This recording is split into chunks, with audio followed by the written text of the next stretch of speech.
Marjorie Taylor Greene is in the headlines everywhere, but as usual, the media is doing whatever it needs to attack President Trump. They take a tiny kernel of truth, manipulate it, put it under a magnifying glass, and then they turn that into an issue when it was never an issue to begin with. Just take a look at this headline from NBC. Once a loyal foot soldier for Trump, Marjorie Taylor Greene is increasingly bucking her party. From the Daily Beast, Trump starts to panic as his MAGA queen slips away, and even Fox News is falling for this trick. The revolt of Marjorie Taylor Greene, now Donald Trump's fiercest critic. From kook to critic, inside Marjorie Taylor Greene challenges to President Donald Trump. Now, if you just read those headlines, you would think that MTG is some sort of traitor, right? You would think that she's betrayed the GOP and President Trump, but that couldn't be further from the truth. Well, she's about to make headlines again because she just gave one of the most explosive interviews I've ever seen from a Republican on CNN. It's been so explosive that it's being talked about on The View by Jimmy Kimmel. I mean, this is making headlines everywhere, and we're not even at prime time yet. Well, she actually set the record straight. Listen to her closely. For all of those articles saying that she's turned on President Trump, she couldn't be clearer in her own words. I see the shutdown completely different from maybe my party leadership. And I'm not putting the blame on the president. I'm actually putting the blame on the speaker and Leader Thune in the Senate. This should not be happening. And I don't think, look, as a member of Congress, we already have a low enough job approval rating. This shutdown is just going to drive everybody's approval rating that much lower. Yes. But so you're putting the blame on the leadership of your party? Absolutely. We control the House. We control the Senate. We have the White House. I've been vocal saying, you can use the nuclear option in the Senate. This doesn't have to be a shutdown. But what we have to do is we have to work for the American people. And our country is so divided right now. We see it all the time in every single way. It's divided in what I would say very dangerous ways. And we saw that with the recent assassination of Charlie Kirk, which has upset so many people across the board. And look, when it comes to hearing from senior citizens or my own friends and neighbors and my own family members and people that voted for me, and they're just saying, Marjorie, we just really want somebody to do something about health insurance premiums. We really want our government and our leaders to actually focus on our country for a change and fix our problems. That is the message I constantly hear from my district, and I'm a representative. I don't have to be a cheerleader for my party. I have to represent my district because those are the people that hired me and sent me here. And I agree with them, and I'm pretty much over it's just drama constantly on TV. No offense, because you guys are on television, but that's all that we see in American politics now.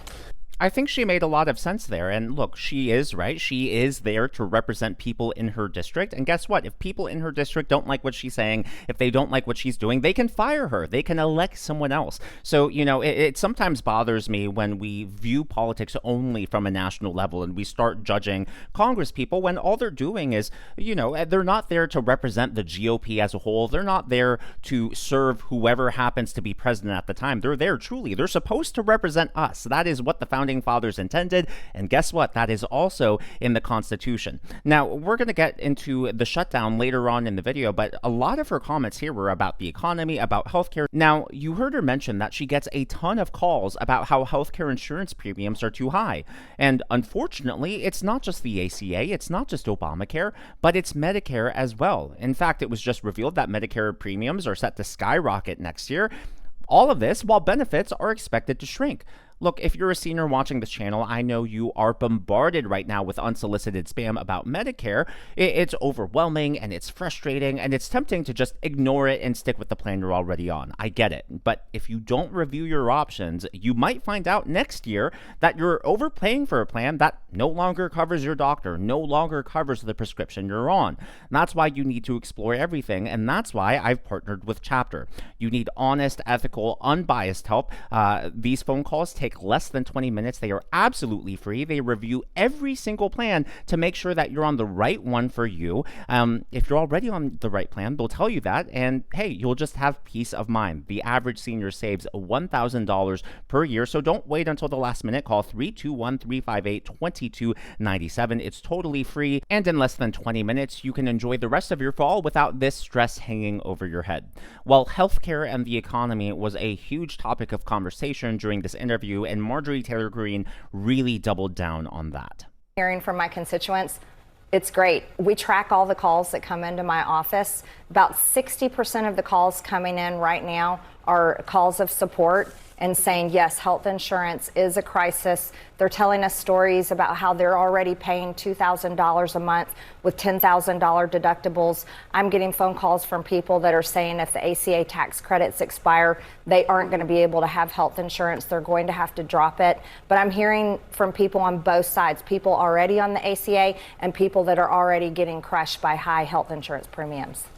I'm already on the ACA, as I've mentioned on the channel. I've been a freelancer for a ton of years, and on top of that, like I've been paying for my own health insurance for over a decade at this point, and I haven't been on the same plan for more than 2 years in a row. It's really frustrating because, you know, the plans, they end up leaving certain states, or my doctor ends up not being covered, and I end up having to switch a plan to make sure I can, you know, still see my doctor. You know, Barack Obama promised us you can keep your coverage, keep your doctor, keep your whatever. It all turned out to be a lie, of course, and instead, you know, Obamacare was promised and it was sold to us to make the healthcare system better, but instead it's just gotten worse. The doctor shortage hasn't improved, prices have gone up, and she's really speaking to that. And, you know, for all this talk that, oh, Marjorie Taylor Greene is stabbing President Trump in the back, I don't think that's true at all. I think she's speaking to a lot of issues that Americans feel, pocketbook issues that President Trump ran on. And look, President Trump is doing a great job in many respects, and he obviously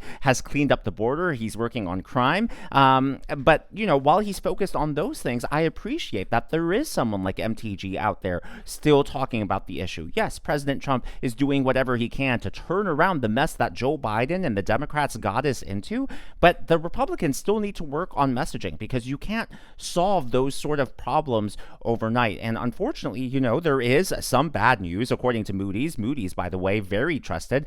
This is the strength of the economy on a per state basis, and right now there are 22 states either currently in a recession or at risk of a recession, and that affects everyone, you know, whether you're retired, whether you're working, whether you're a student in school. And so I think that this is an opportunity here for the Republicans to talk about the difference between the right and the left, right? The left wants to basically fund the government, make it so big, and give out freebies to everyone. Don't worry about the national deficit. Don't worry about our debt. We'll take care of that. Whereas the right is all about limiting the government and letting the free market figure out all of these problems and work for itself. Instead, what we end up getting is a mix of crony capitalism, and the government tends to choose favorites. They bail out certain players while letting others just drown in the market. So yeah, personally, I believe that that's what Marjorie Taylor Greene is doing. I don't think that she's attacking President Trump. You heard her say at the very beginning there that she's not blaming him for this at all. But the reality is the legislative branch, both chambers of Congress, the House and the Senate, they do have the power to come up with better solutions, or to deregulate, or to, you know, do whatever they need to in regards to healthcare. There's been a lot of talk, and I'm not talking specifically about the Trump administration or this current generation of Republicans, but ever since 2012, ever since 2010, Republicans have talked, oh, we're going to repeal and replace Obamacare. It's been over a decade and a half at this point. Where is the other option? I mean, I don't even think I've seen an alternative to it. Instead, Republicans through all these cycles just keep funding Obamacare again and again and again. And there you heard her talking about those subsidies. I personally disagree with her take on funding those subsidies even further, but I'm at least happy that they're only funded for 1 more year versus what the Democrats want, what Chuck Schumer and Hakeem Jeffries and all the Democrats are, you know, basically stalling any sort of compromise because they want Obamacare, the ACA, funded in perpetuity forever. Well, Marjorie Taylor Greene started talking more about the economy and specifically how it affects our kids and younger generations. Let's take a look at that. Concerned about the cost of living? Very. That the President Trump said he would lower? The inflation crushed people in the past 4.5 years, and the costs have not come down. I myself can tell you my apartment here in Washington, D.C., the electricity bill is $100 more than it was last year, because you can look at your own bill and look at cost. Prices have not come down. That is a reality. People's wages have not gone up. That's another reality. And so Americans are continuing to have a very difficult time getting by. And I'll go a step further. I'm a mom.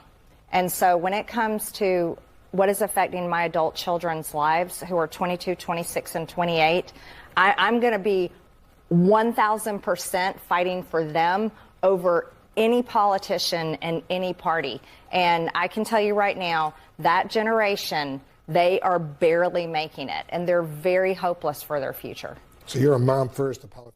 And speaking of barely making it, let's not forget about the national debt, because it's the younger people, and I get that I technically am included in that cohort, who are going to be responsible for paying that off via higher taxes. So it really is a stressful situation all around. And look, some of these solutions don't even have to come in the form of government bills and more government spending. Like I was just talking with a friend recently about the trades, right? You can make a ton of money as a plumber, as a mechanic, as an electrician, but for whatever reason, younger generations aren't going into trade school, and they're not, getting their hands dirty and doing all of those things. And if we don't replace the older workers who are soon going to be retiring out of those fields, we're going to have a shortage in those industries, which only means they're going to be paid more. There's going to be more demand, supply and demand and all of that stuff. So people can clearly make a living, but kids don't even consider that as a career path. And I think it's because as a culture, as a society, we idolize the 4-year degree. We idolize going into debt and going into a prestigious college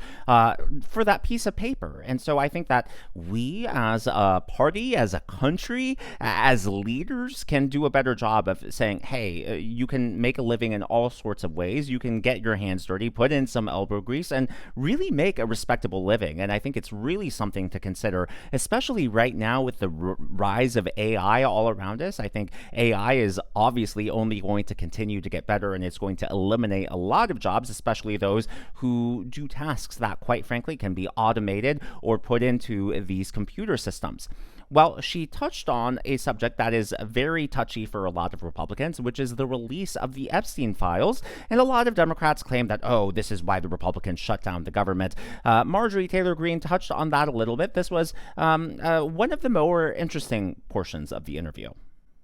The Jeffrey Epstein files, wanting to release those. I know Democrats have also been calling for that, a few other Republicans as well. The Democrats are accusing Speaker Johnson of delaying the swearing in of Arizona's Democratic Congresswoman-elect because she would give the last vote needed to release those Epstein files. I'm wondering, the Speaker, for his part, he has denied that. He said it's because of the shutdown. Have you spoken to him? Do you think she should be sworn in right away? Well, I'll say it like this. I can't conclusively say if that's why the House is not in session, but the House should be in session. And the House should be in session for many reasons. We have appropriation bills that need to get passed. There is a new Democrat that's been elected that does deserve to be sworn in. Her district elected her. We have other bills that we need to be passing.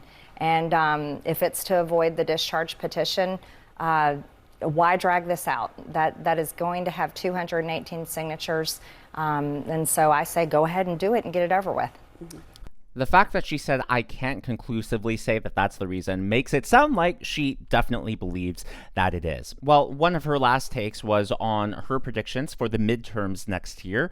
And when it comes to Marjorie Taylor Greene, it usually is a mixed bag for me. There are some things where I'm like, yeah, I really agree with you. And then others where I'm like, I don't know about that. Let me know if you agree, if it's also a mixed bag, or if you agree with 100% everything, or if you disagree with her. I know she's a really polarizing figure. But before we get into all of that, I would like to acknowledge the members of today's Governor's Club. They are Kevinini, Combe, Jackie H, Kathleen Ide, Jeremy 2001 Happy, and Kevinini, Combe. These are people who give tips and super thanks to the channel. I am glad that you enjoy the videos, and I appreciate your support. Well, this is Marjorie Taylor Greene talking about the midterms next year. Oh, I don't think it's good advice that a government shutdown is going to help Republicans in the midterms. I don't agree with that. I also don't think it's good advice that Republicans ignoring the health insurance crisis is going to be good for midterms. I actually think that would be very bad for midterms. And I think that just not staying focused on America First policies is detrimental as well. So what she was talking about there were the billions of dollars that are being spent overseas, whether that's in Ukraine or the Middle East. And so, you know, I think she has a point there, right? When we are billions, no, trillions of dollars in debt, and there is no end in sight, and it's impossible to even fathom climbing out of this debt. We need to be prudent about where every single dollar is spent. So I think that's a great point. And if you have to spend money, then why not spend it on the American people? Now, I don't know whether or not I agree with her take on the midterms. I do agree that I think, it's not going to be a cakewalk for Republicans. There's nothing to take for granted. And of course, you can't, just sit down and not vote. Everyone has to get to the polls. But on the flip side, the Democrats are obviously in disarray. The Democrats don't have a message. They don't have a messenger. They have uninspiring candidates, and they don't even have, an alternative vision for the country, except for more extremism and just doubling down on crazy. So would people vote for that over Republicans just to show their displeasure with things? I don't think that that's necessarily true, but hey, you never know.